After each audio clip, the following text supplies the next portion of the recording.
ألم تر إلى الذين أوتوا نصيبا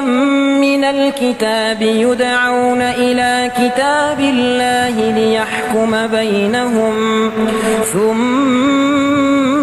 تولى فريق منهم وهم معرضون ذلك بأنهم قالوا لن تمسنا النار إلا أياما معدودات وغرهم في دينهم ما كانوا يفترون فكيف إذا جمعناكم ليوم لا ريب فيه ووفيت كل نفس ما كسبت وهم لا يظلمون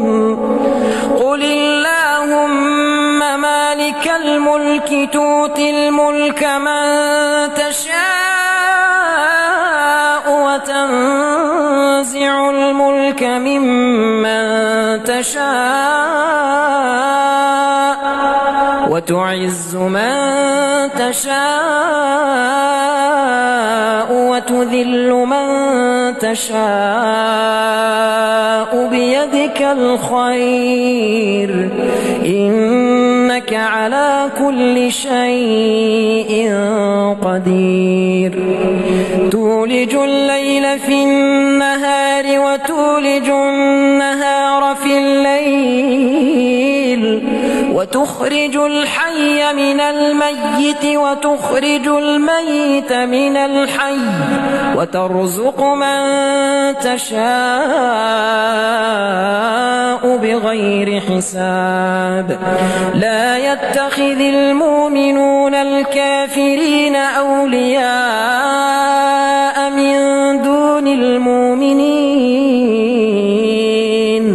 ومن يفعل ذلك فليس من الله في شيء إلا أن تتقوا منهم تقاه ويحذركم الله نفسه وإلى الله المصير قل إن تخفوا ما في صدوركم أو تبدوه يعلمه الله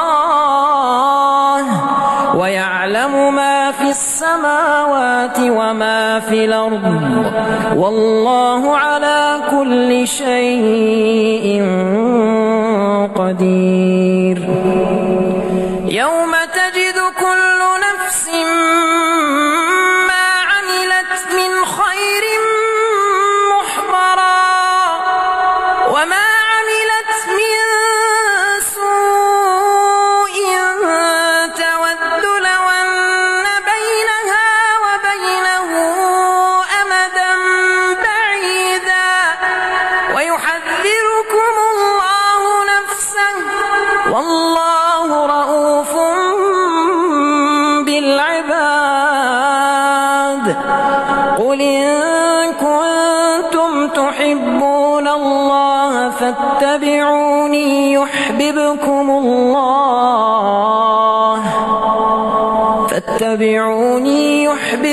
الله ويغفر لكم ذنوبكم والله غفور رحيم